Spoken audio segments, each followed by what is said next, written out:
반갑습니다. 여러분, 프로토 교수입니다. 스포츠 모든 경기를 매일 분석 및 조합 픽 공유 중에 있습니다. 영상에 공개되지 않는 정보들도 정보방에 입장하시면 확인하실 수 있으니 참여를 희망하시는 분들은 영상 하단 고정 링크를 통해서 아무 조건 없이 자유롭게 참여가 가능하니 많은 참여 부탁드리겠습니다. 첫 번째 경기는 헤타페 대 마요르카 한번 살펴보겠습니다. 헤타페는 하위권으로 전반기를 마무리했습니다.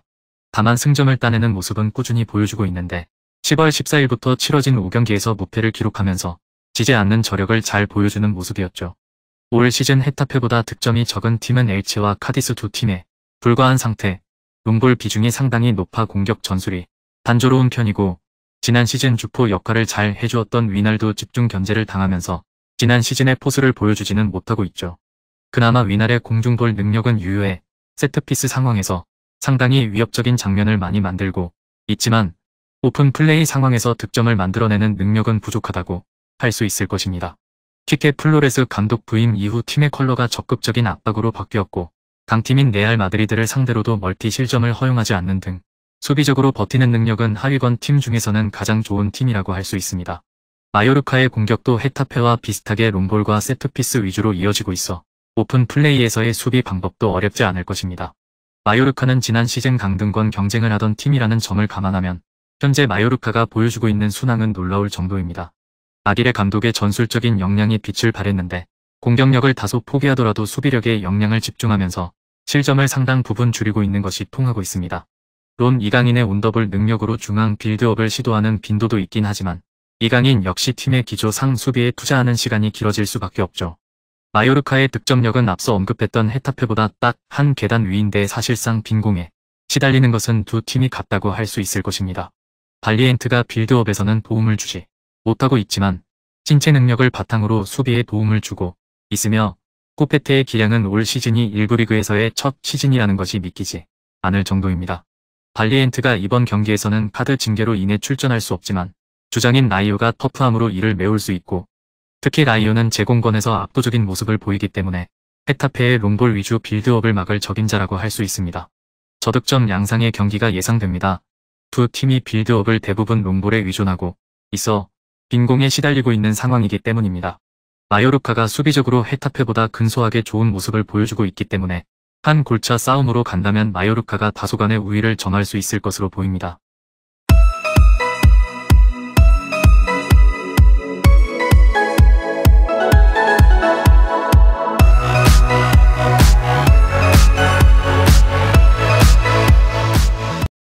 두 번째 경기는 셀타비고 대 세비야 한번 살펴보겠습니다.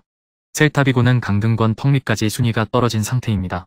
우승 행진을 이어가던 쿠데트 감독을 떠나보내고 카르발얄 감독으로 사령탑을 교체했지만 카르발얄 감독도 1무 1패로 별다른 반등을 만들어내지 못하고 후반기를 맞이하게 되었습니다. 카르발얄 감독은 두 경기에서 쿠데트 감독의 색채를 유지하려는 모습을 보여주었죠. 다만 쿠데트 감독이 구사했던 전방 압박을 펼치기보다는 하프라인을 상대가 넘으면 압박을 시작하는 운영을 보여주었는데 일단 올 시즌 엘체에 이어 두 번째로 많은 실점을 기록하고 있기 때문에 1차적으로는 실점을 줄이면서 강등권 탈출을 위한 승점을 정립하려는 모양새로 볼 수 있습니다. 일단 전반기 마지막 경기에서는 무실점을 기록하면서 어느 정도의 성과를 보여주기는 했습니다. 다만 공격진의 성과를 더욱 기대하기에는 어렵게 되었고 올 시즌도 아스파스에게 의존하는 빈도가 매우 높은 상황이고 공격진의 뎁스가 심각할 정도로 얇아 변화를 줄 수 있는 옵션도 부족합니다.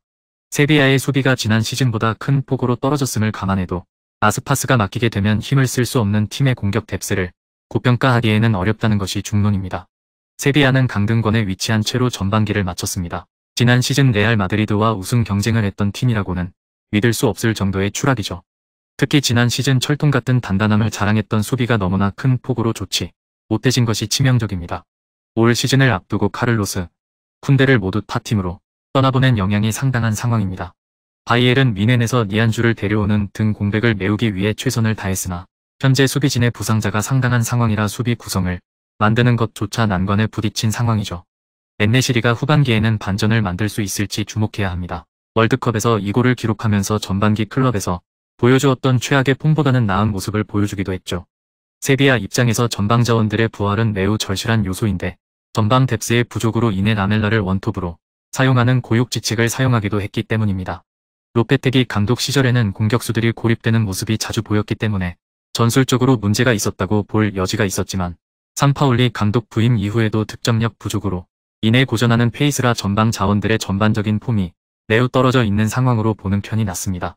두 팀이 모두 전방 자원들의 부진에 시달리고 있는 상태이며 셀타비고는 실점을 줄이기 위해 공격적인 모습을 다소 줄이고 하프라인에서 라인을 형성하는 데 집중하고 있는 모습입니다. 다만 셀타비고가 명확하게 의지할 수 있는 주포가 존재하고 세비야는 현재 수비라인을 구성하는 것조차 난관이라 승부에서는 의외로 셀타비고가 유리할 수 있습니다.